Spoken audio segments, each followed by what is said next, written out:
আমার কাছে ক্ষমতা নাই, আল্লাহর কসম করে বলতেছি, আমার কাছে যদি পলিটিক্যাল পাওয়ার থাকতো আমি রাষ্ট্রীয়ভাবে এদেরকে বসাতাম।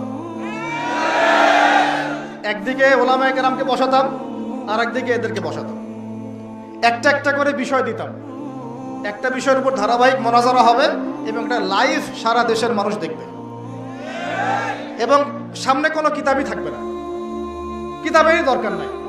যারা হাফেজ তাদের কি কিতাব লাগে না? কোরআন কলিজার মধ্যে আছে, ব্যাস। যারা উসুল বুঝে ওই হাদিসের উসুলও কলিজার মধ্যেই আছে, ফিকের উসুলও কোরআন কলিজার মধ্যেই আছে, আকীদার উসুল কোরআন কলিজার মধ্যে আছে। বসান 10 জন করে বসান, তারপর দেখেন আসলে কে জিতে আর কে হারে।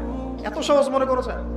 প্রাইভেট কারে চড়ে চড়ে আপনি ঘুরে বেড়ান, জ্যামে গাড়ি আটকালে গ্লাসে এসে নক করে, পথবঞ্চিত শিশুরা আহা খেতে পায় না, বৃষ্টিতে ভিজে, ভাঙ্গা একটা থালা নিয়ে স্যার 2টা টাকা দেন। অনেকে ধমক দিয়ে তাড়িয়ে দেয়।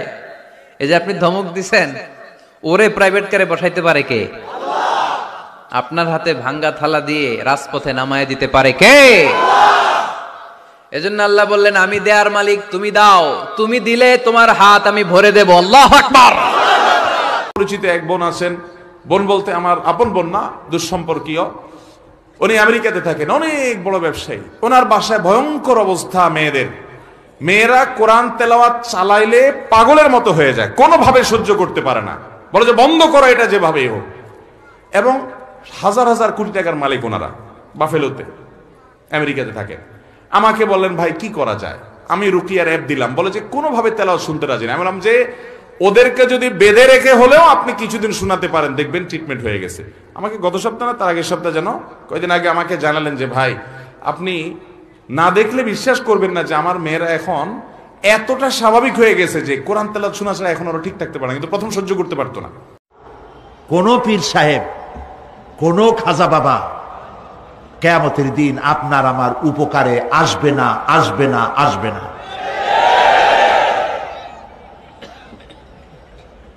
আমল ভালো হবে, আল্লাহ ক্ষমা করবেন। আমল ভালো নাই, পীর সাহেবরা কিচ্ছু করতে পারবেন না। কেউ কেউ মনে করেন পীর সাহেব আমার সুপারিশ করবেন, কিয়ামতের দিন আপনারাই দেখবেন ওনাদের সুপারিশ কে করে। ইন্না আ'তাইনাকাল কাউসার ফাসাল্লি লিরাব্বিকা ওয়ানহার ইন্না শানিআকা হুয়াল আবতার। এরপরে নাজাতপ্রাপ্ত বনী ইসরাঈল যাদের প্রতি আল্লাহ পাক রহম করলেন, তাদেরকে নিয়ে মুসা আলাইহিস সালাম এই ফিলিস্তিনের দিকে এগিয়ে যাচ্ছিলেন। যেতে যেতে আল্লাহ রাব্বুল আলামিন তাদেরকে একটা আদেশ করলেন যে ওই বাইতুল মুকাদ্দাসে এখন আমালেকা সম্প্রদায়ে বসবাস করছে। কোন সম্প্রদায়? এখন আমালেকা। এরা অনেক শক্তিশালী আর কি, খুবই ফিজিক্যালি স্ট্রং। তো তোমাদেরকে ওই জায়গা যদি এখন পেতে হয় তাহলে এদের সাথে জিহাদ করতে হবে। এই ঘটনাটা কিন্তু সূরা বাকারার শেষের পারার মধ্যে আছে, একদম শেষের দিকে। তো মুসা আলাইহিস সালামের জীবদ্দশায় এই জিহাদটা হয়নি। মুসা আলাইহিস সালামের জীবদ্দশায় এই আদেশটা এসেছিল, কিন্তু মুসা আলাইহিস সালাম তার অনুসারীদেরকে বলেছিলেন যে আল্লাহ পাক আমাদেরকে জিহাদ করে বাইতুল মুকাদ্দাস জয় করতে বলেছেন। তখন তার অনুসারী বনী ইসরাঈল বলেছিল, ইযহাব আনতা ওয়া রাব্বুকা ফাকাতিলা, তুমি আর তোমার রব গিয়ে যুদ্ধ করো, আমরা এখানে বসে থাকলাম। ওয়া ইন্না হাহুনা কাঈদুন। কোন বনী ইসরাঈলের কথা বললো? যাদেরকে আল্লাহ পাক একটু আগেই বিপদ থেকে উদ্ধার করে এখানে নিয়ে আসলেন। আর শর্ত আল্লাহর কি? ওয়া ইন উদতুম উদনা, ঠিক থাকলে ঠিক, বেঠিক থাকলে বেঠিক।